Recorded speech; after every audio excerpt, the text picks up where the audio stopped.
today with us Miss Nancy Steward. Hey, So everybody. we are excited to have her here. About right at a year and a half ago, Yes. the Victorian Gift Shop moved to its new home at Betty's, but still all the time we get people coming in and they're like, do you see Miss Nancy? Do you talk to her? We miss her. So we couldn't bring her right to your door. We brought her to your phone instead. So she's going to be here with us today. On Stems with Steph, we talk to interesting and cool people, and while we do that, we make a flower arrangement. Thank you so much for being here You're with us today. welcome. Thank you for inviting me. I'm Yeah. excited. But now listen, I have no flower experience, so this could be very interesting today. Yes, you're gonna do great. Yeah, we'll jump in. We'll probably start with the greenery. We have a lovely array of flowers to work with today, so I'm gonna start with this greenery.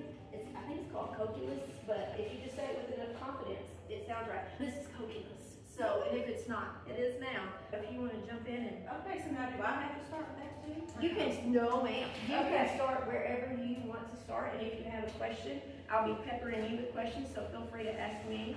And one thing I will tell you is you do want to make sure that, so this is our water line, and you want to make sure there's no foliage that goes below your water line, because Okay. that's how the bacteria. And I'm just throwing it in the floor. I know it's probably goes against every instinct that you have, but yeah, just toss that in the floor and then pop that in there. And what you kind of want to do is build like a grid. I've heard it described as clogging the drain. So your greenery, you want to make kind of like a nest with it, so that when you start putting your stems in, they'll have some support.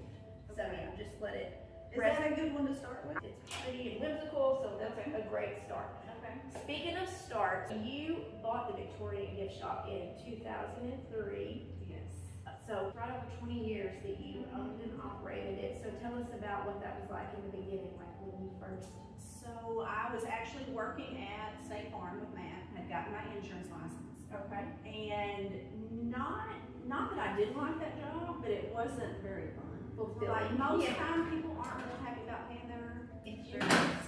I mean, they like it when they've got it. Right. They When need something it, but it's happens. not something like you see the rewards for until you have a problem. Yeah.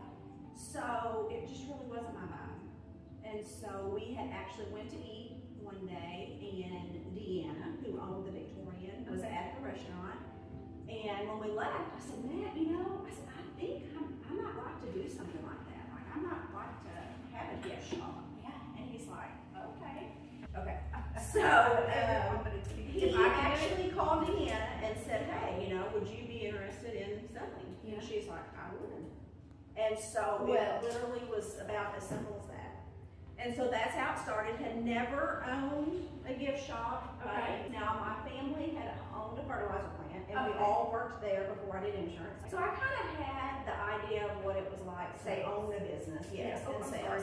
So that wasn't new to me. But as far as like knowing what to buy, I had no idea about all that stuff. And so bought it, started with what she had, decided I wanted to change it up a little bit because she was into more antiques, which I like antiques. But went to a market, bought some stuff, and then it just started growing and doing, and yeah. So if this was in 2003. Yes. So my kids were little. So we're talking like 5 and 3. Okay. So tell us about your kiddos you have. Okay. So I have twin boys that are 26 and a daughter that is 24.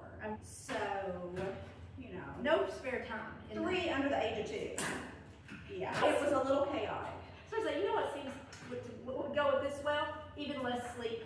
I didn't quite know what I was getting myself into. It's a lot of work. But I thoroughly enjoyed it. Loved my customers. And that's quite the thing that I miss the most about having it, is seeing those people, because a lot of them I would only see in that setting. Yes. So I don't see them when I'm out and about, and I don't get to hear their stories and catch up, talk about their families, and know what's going on. So I definitely, that's my biggest miss, is Okay. miss my customers and company. And well, I can tell you that they miss you. I can tell you that for a fact, because still, they're still asking. I think sometimes they just come in here hoping that you'll just be here hanging out and like, shame here guys. Like, sorry, it's just Yeah. us. So, now, did you grow up around here? So I did, born and raised in Malden, never left. I really never had that desire to get away and leave. You to high school? Went to high school here. Okay. Matt was from Harper Bluff, so he was actually working at the bank at First Community, and that's how we met. I'd go to make my deposits at the bank, and he would be in there or at the window. So that's how I met him. Okay, that's cute. But yeah, never left, never really wanted to go out and about and explore. But I think it's great if you do, because there's such a big world out there, you know, to explore. We travel a lot, so I love to go and see new places.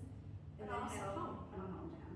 So what would you say has been your most exciting adventure today? And it could have been like at home. It doesn't have to have been out and about in the world. You know, we do like to travel a lot and go different places, but we went this winter to Wyoming. We went to Big Sky. And so we took an excursion and we worked snowmobiles Okay. through Yellowstone National Park. And so it's winter, it's snowing, it's cold. The sun would shine and then it would be snowing. But we got to see herds of buffaloes. Oh, wow. And then wolves, just big, huge wolves, walked right down the path where we were. And they weren't gonna get us. And it was just so beautiful. It was absolutely gorgeous. The mountains, the streams, the animals. Yeah, so that's probably been my favorite trip that we've been on to see. When you get into those experiences where it's almost, where I'm sure it must have seemed surreal, do you ever wonder, like, how is this real? How do I know if this is real? You know what I mean? Just It's beautiful. yeah. I mean, the mountains and the snow, and we were there where the geysers, like we saw on the faithful. Yeah. And we got to see it go off. I love the mountains, I love the snow. I wouldn't have thought that I would really like cold weather that much, but I absolutely think I would live in the mountains. Really? That's Yes. okay. All right. So you grew up, you like to travel, but you grew up here in Malden. So thinking back to those days, would you say there was someone that had an especially positive influence on your life early on? And maybe it was you. Maybe you were always the one like, come on, girl. Yeah. Now I think back to, you know, and here's the thing, I don't think we appreciate our parents as much as we should while they're with us. Okay. So, you know, I think back to mom and like everything she did. And when you're a kid, you know, you get mad, you're impatient. Yeah. And I think now that I have kids and like they're doing some of the things that I did to my mom, I'm like, oh my gosh, I should have been more appreciative and thankful, and I should have done more, like participated. Like when you're having Christmas and all these events and mom's in the kitchen doing all the cooking and making sure everything's perfect, you know, I should have helped more. So I think my mom, now that I can look back and be like, oh my gosh, the work that she did to make everything for us good, you know. But that's kind of one of those things that you just don't know until you go through it yourself. Yeah. You have to experience it. But yeah, so I think my mom. Your mom was that's awesome. Yeah. I saw a thing recently and it said, as I get older, I figure out that all that warm, fuzzy Christmas magic was my mom. It was her putting in all that effort and all that work. Well, let me ask you, do you have like something that you wish you could do, like a talent that you wish you possessed that you don't? So I've always thought I would love two things really, to be able to sing. I can't sing a lick. Music? No, Not to we're put you on not the gonna spot. sing. No. Everybody would turn it off. So I wish that I could sing, because when you go to church or you go someplace where people, and I'm just like, oh my gosh, I would love to be able to sound like that. I can't carry a tune to save my life. And then also like to be able to draw. Oh yeah. Be artistic. So now Matt will say, well, you kind of are artistic in other ways. Like you can decorate the house or you put an outfit together, but like to be able to actually draw, you know, I think that would be really cool. That would be cool. Yeah. So kind of still in that same vein, is there a talent that you possess that people might be surprised about? Like, can you know, I think you have talent for arranging flowers, even though you don't Feel like I do. you don't feel like you do. So a new thing that I picked up that I never would have thought I would have done. Although I watched my mom, she sewed all the time. And then my grandparents and aunts, they would sew quilts and all that stuff. And I always thought that was so cool. But the only sewing that I had ever done was in junior high. Okay. We sewed an apron, yes. Okay. So that was the extent, one apron, of my abilities of working a sewing machine. And so since I've been home and not had a lot of stuff to do, like more free time, I have been watching like Facebook reels, Instagram reels, and I see all these people making these cool things, sewing wise, and I'm like, oh my goodness, I think I would like to do that. So Matt's always like, well, what can I get you? What do you want? What do you want for Christmas? And so I told him, I said, you know what? I think I would like to have a sewing machine. I think I can get into it. And so he bought me a sewing machine for Christmas. First time. Never owned a sewing machine. And so I started with pot holders. Simple. Did a little patchwork, kind of quilting, but patchwork pot holders. And then I graduated to double oven pot holders. So like you put hands in both ends and get your dish out of the oven. And then now I'm making quilts. So I've made baby quilts. I've made big people quilts. And so I love it. I even put a zipper in a little bag and made a zipper bag. Yeah, that kind of impressed me. Quilting is an art form. Yes. And I drive myself crazy. Like sometimes I have to talk to myself and say, you're getting on your own nerves. You know, because you're laying down the pieces and coordinating the colors. And like if you pick it all up and put it all down in a different way, it gives a whole different look. Yeah. And so I'm constantly like seeing the patterns. Yes, shape. All right, so let's say you said now that you have a little more time, but still, you know, we all have obligations and things we're expected to do. So, but let's say you wake up one day and it's a perfect storm of, I have nothing to do today. I can do basically whatever I choose to do. What does that day look like for you? Choose anything that I could do. Well, are you sleeping in? I don't see you as sleeping. I'm not sleeping in. In fact, it's kind of sad. So like, sometimes I wake up at like 5:30. And so I'm like, oh, there's still so much time. But usually by 6:30, 7 o'clock, I'm out of bed. And sometimes definitely earlier than that. Yeah, me too. But you know, I would have thought life would have slowed down a little bit. And a lot of people said, oh, you're going to be bored. You're not going to know what to do. You might be depressed. And I have not experienced that. Such positive things. I know. I guess, but if I could have a perfect day. I mean, to me, a perfect day is with all my kids. You know, having them, which doesn't happen that often.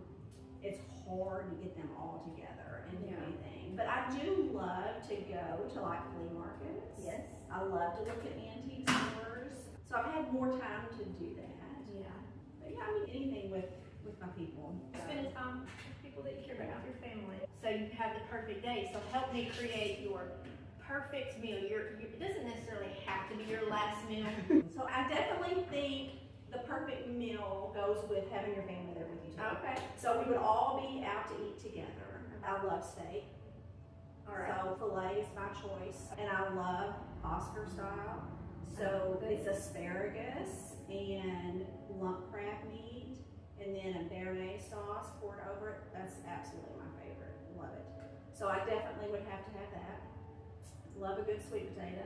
Gotta have some cinnamon, brown sugar, and then you gotta have dessert. Absolutely. Yes. So like coconut cream pie is like my favorite. Love coconut cream pie. So That's a good one. What are we drinking? I'm drinking something that goes with that. I love Riesling is my favorite wine. Yeah, it's kind of a sweet wine. Yes. I don't like dry. I don't like red. Just love a sweet Riesling wine. Yeah, so that would be good. Now if I'm eating Mexican, I'm definitely having a margarita. Okay. All right. Yeah, I like those answers. Okie dokie. So also you're doing very well. Right? Well, I mean, it's you've got good flour, so I mean, it's kind of hard to mess up. Okay, so let me ask you this. So these are also kind of going to tie in together. So what would you say is the best piece of advice you've ever received? Well, you know, I don't remember who said this, but it was somebody famous. I cannot remember for the life of me. I don't know what it was like, but it really struck me because I think this is so true. That you don't always remember what someone says to you, but you remember how they made you feel. Right. So if you made me mad, I might not be able to tell you what you said that made me mad years down the road, but I'm going to remember that feeling. So for me, and that's a hard one, and I struggle with that too, you know, like treating other people the way that I want to be treated. Because you just, you know, he's mean to you, and you're like, You want to return that you energy. do. And so I struggle with trying to think, really, how would I want them to make me feel?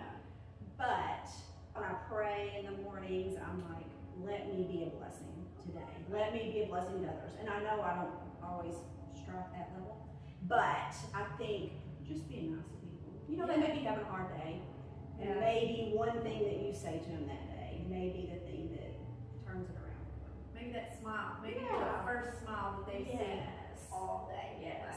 So like in the store, I know we always, and one of my big things was, you know, sometimes you go shopping and you go in a store and nobody even acknowledges that you came in. Yeah. And I don't want to be bugged. Like, I don't want you to follow me around and be talking to me the whole time, but I want you to acknowledge that you saw me. Yeah. So, you know, we always, hey, how are you? If you need any help, let us know. We're here. Yeah. But we're not going to bug you. Yeah. You know. Let me show you this. Yes. Do that I mean, because just acknowledge that they're there and you're happy to see them. Yeah, I like that. But yeah, I love that quote. And you're right, it is Maya Angelou. That I couldn't remember. I thought that's who it was, but I wasn't positive. So kind of, you know, we've been kind of reflecting a little bit today. So you're putting it all together and you're going to write your memoir. Do you have the title for your memoir? You know, I don't really know if this would be a title of a memoir. A working title. When you say that, like the first thing that comes to my head is, so like Pam and I worked together forever, and so we had these nicknames for each other. And so she was Crazy Pam, and I was Fancy Pants. Fancy Pants. And well, wait a so, minute, your name is Nancy. So I know. And so, like, I would always kind of dress up. Okay. And you know, she wasn't a dress up person. She was Okay. blue jeans and a t-shirt. And like, I always felt like I had to have makeup on, had to have my hair done, had to have jewelry on. Yeah. You know, presentable. Yeah. And that's the way I was raised. Like, if you go out in public, you put your best foot forward. You know, not that you always have to be dolled up. And so I could see the title, because that name has like other people now It's call kinda me Fancy Pants, and I'm like, my pants aren't so fancy anymore at home, you know. Yeah. And I don't wear makeup. This is like the third day this week I wore makeup, and it kind of makes me mad that I have to put makeup on. I'm like, that's a lot of work. Yes, and when you're It's expensive. there's a lot of effort that goes Yes. in to try to look presentable. So I could see the title being Miss Fancy Pants or something like that. Yeah. I like that. Well, you said you had nicknames, so sometimes along with like a nickname, there's a phrase that maybe we'll use over, maybe a little more than we should. It could be argued that mine's probably awesome. I use that way more. Do you have a phrase that? So actually, I have a friend that says this a lot, and I kind of picked it up from her. But good grief. I love that. Yeah. Now my kids and my husband, I do this like if something happens, I go. Yeah. A lot. I'll do that little noise. And They so know. they know, you know, that noise, like, oh no. It's like your Yeah. Vince, like your Yeah. I'm at the limit. Yes. I'm Yeah. letting off steam. Next, I'm coming for y'all. Yeah. Okay. All right. So kind of, I didn't give you any kind of fair warning, but let's say just on the spot, 3 words that help tell what you are the most grateful for. Definitely my family. Okay. Goodness, 3 things. Yeah, I mean, it like church Okay. and being able to have that community. Mm-hmm. And I was bad there for a little bit, and I wasn't going to church like I should. Yeah. And so I've gotten back into that, and I feel so much better. Okay. Yeah, so I think that renewed sense of that's should be more Priority. important than you know. Okay. And I guess friends, because what would life be without friends? Yeah. Like, you need those people that you can count on and talk to and that are there for you. I agree with that completely. Yeah. All right, so before we spin, I want to do a little bit of a rapid fire situation where you this is, which do you prefer? Okay. Okay. Which do you prefer? Pepsi or Coke? Coke. Early bird or night owl? Early bird. Books or movies? Books. Text or call? Call. Driver or passenger? Ooh. Probably passenger if I had my choice. Passenger. Sunrise or sunset? Sunset. Sunset. Android or iPhone? iPhone. I do not know how to work those silly phones. They're so much different. Oh my God. You can't, I'm too old to learn a new trick. All right, glass half empty or glass half full? Glass half full. Okay. All right. Because that's positive, right? Yeah, that's positive. Yeah, I try to look at the good. Yeah. Not focus on the bad. Yeah. Yeah. You have to. Yeah. You'll drown in You that. can be depressed all the time. All right. If you get to travel either to the past or to the future, which would you choose? Definitely a pass. Okay, do you have a particular time you would go After not having your parents anymore. or spending time with your babies when they were still actually? Yeah. I know what I'm missing from the past. I don't Yeah. know what I'm missing. All right, and you kind of alluded to this earlier, but mountains or beach? Well, that's hard because Okay. I do love the beach too. So like my ideal perfect world would be I would have a house on the beach and a house in the mountains. Split it. Like I want the mountains and I want the lake view. And like I could do winter and summer and just switch back and forth. Yeah. It would be hard for me to pick beach or mountains. I want them both. Okay, are we ready for the spin? All right, guys, so here we go. Are we ready? Ready? You want to spin? It turned out great. Yeah. So I think you did fantastic, Miss Nancy. Would you say that it's kind of, I find it cathartic to like work with the flowers and put them in there? It's much better than me doing it at home. Yes. Yes. I've enjoyed this. I was really nervous because I thought, oh my gosh, I've never done flowers. It's going to look You did great. great. It's not too bad. But I think having the right things to put in there makes all the difference in the world. Yeah. Okay, well, thank you so You're much welcome. for coming. You're welcome. We hope you all have enjoyed this episode of STEMs with Steph. I have really enjoyed getting to talk to you. So yeah, I got to know you a little bit better. So that was great. Thank you guys so much. Bye. Bye. Y'all come see us at Betty's. Bye.